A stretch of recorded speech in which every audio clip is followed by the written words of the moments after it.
School का बस्ता school का बस्ता मांग कर लिया गया है। क्यों? इसलिए कि लालू नीतीश के 35 साल के राज ने बिहार के बच्चों के पीठ से स्कूल का बस्ता हटाकर बोरा बांध दिया है, मजदूरी का बोरा बांध दिया है। तो जन स्वराज की जो सोच है, बिहार के लोगों की गरीबी को खत्म करने का रास्ता है शिक्षा, यानी कि स्कूल का बस्ता। बिहार के लोगों के लिए रोजगार का रास्ता है स्कूल का बस्ता। बिहार में पलायन अगर रोकना है तो उसका रास्ता है स्कूल का बस्ता। इसीलिए जन स्वराज का चुनाव चिन्ह है स्कूल का बस्ता, क्योंकि पढ़ाई से ही लोगों का विकास हो सकता है, पढ़ाई से ही गरीबी दूर हो सकती है। जब तक सरस्वती नहीं आएंगी तब तक लक्ष्मी नहीं आ सकती हैं। ये तो हिंदू धर्म में हर जगह कहा गया है। तो बिहार में गरीबी दूर करने का सबसे बड़ा जरिया है अच्छी पढ़ाई, और हम जन स्वराज की पूरा फोकस ही है पढ़ाई और रोजगार, और इसीलिए हम लोग का चुनाव चिन्ह भी है स्कूल का बस्ता। बहुत तेजी के साथ बिहार में जम्मू कश्मीर में माइग्रेंट लेबर की हत्या हुई है। मेरे भाई, ऐसा है, आज से 2 बरस पहले मैंने एक ट्वीट करके कहा है कि कहीं पर भी दुनिया में, आप कश्मीर की और गुजरात की और केरल की बात मत कीजिए, कहीं पर भी मजदूरों के साथ कहीं अगर दुर्घटना होती है तो आप मानकर चलिए कि उसमें कोई न कोई बिहार के घर का चिराग बुझना ही बुझना है। उसमें बिहार का कोई न कोई बच्चा सफर करेगा ही करेगा। यहाँ के नेता ये इतने बेवकूफ लोग हैं कि कहते हैं कि अगर बिहार का लोग नहीं रहेगा तो दिल्ली में कूड़ा करकट जमा हो जाएगा, दिल्ली में सफाई नहीं हो जाएगा, वहां व्यवस्था ठप हो जाएगा। मेरे भाई, दिल्ली में जाकर ठेला लगाना, दिल्ली में जाकर साफ सफाई की काम करना, वहां सड़क बनाना, ये कोई बहुत गौरव की बात नहीं है। गौरव की बात तब होती कि बिहार में हम लोग सब्जी का खेती करते और यहाँ से हम लोग सब्जी भेजते और दिल्ली वालों को बताते कि मेरे भाई, अगर बिहारियों को बिहारी कह के अपमानित करोगे तो सब्जी बंद कर देंगे, तुम्हारा खाना दाना बंद हो जाएगा। तब तो गौरव की बात होती। हमारे बच्चे जाकर अगर दिल्ली के सड़कों पर, बॉम्बे के सड़कों पर सब्जी बेच रहे हैं, वहां की सफाई कर रहे हैं, तो ये गौरव की बात नहीं है, ये अफसोस की बात है। लेकिन जो नेताओं का बयान आता है कि हम लोगों से ही बॉम्बे चल रहा है, हम लोगों से ही दिल्ली की व्यवस्था चल रही है, बिहारी नहीं रहेगा तो काम ठप हो जाएगा, ये गौरव की बात नहीं है, ये नेताओं की मूर्खता को दिखाता है। और ये दिखाता है कि 30-35 साल में कैसे लालू नीतीश के राज में बिहार राज्य में पूरा राज्य अनपढ़ों का और मजदूरों का राज्य बन गया है। हम लोग स्टील सीमेंट नहीं बनाते हैं, टीवी फ्रिज नहीं बनाते हैं, हम लोग कंप्यूटर नहीं बनाते हैं, हम लोग यहाँ से जवान बच्चों को मजदूर बनाकर पूरे राज्य में भेज रहे हैं।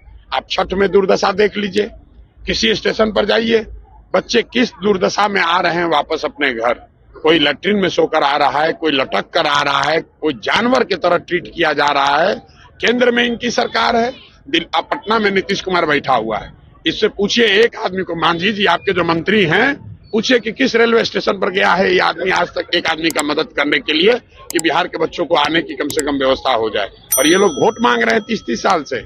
जन स्वराज बहुत तेजी के साथ मोदी का ट्वीट आया है, ये मोदी का ट्वीट आया है जिसमें कहा गया है कि कांग्रेस जो एहसास हो गया है कांग्रेस को कि जो खोखले वादे करते हैं उसको पूरा करना कितना मुश्किल है। अरे भाई, ऐसा है, वो पीएम मोदी का मामला, अभी मामला बिहार का है। बिहार में मोदी जी ये बताएं कि बिहार के लिए 12 साल में उन्होंने क्या किया। जो भाजपा के समर्थक हैं, मैंने उनको पिछले 2 साल से खुली चुनौती दे रखी है। भाजपा ने, मोदी जी ने बिहार के लिए कुछ किया या नहीं किया, इस बात को छोड़ दीजिए। मोदी जी ने बिहार के लिए पैसा प्रोजेक्ट दिया कि नहीं, इसको भी छोड़ दीजिए। 12 बरस में मोदी जी ने अगर बिहार के विकास के लिए एक बैठक किया है, एक बैठक, काम नहीं, अगर एक बैठक किया है, वो आप हमको प्रमाण दिखा दीजिए, जन स्वराज मोदी जी का समर्थन कर देगा। जन स्वराज बिहार में बहुत तेजी से पनप रहा है, अपना छाप छोड़ रहा है। इससे विपक्षी दलों में जो है काफी हलबली मच गया और लगातार आप पे आरोप लगातार किया रहा है। भाई, यहाँ पर जितने लोग आए हैं, ये देखिए, पहले तो नेताओं ने खुद लूटा जी, तो सावन के अंधे को सब हरियाली दिखती है, तो इनको लूटने की आदत है। अब ये अपने साथ साथ जनता को भी चोर बता रहे हैं। आप इमामगंज की जनता से बात कर लीजिए, और कोई आदमी अगर ये बता दे कि जन स्वराज ने उसको 10 रुपया भी दिया है तो आप हमको पकड़िए।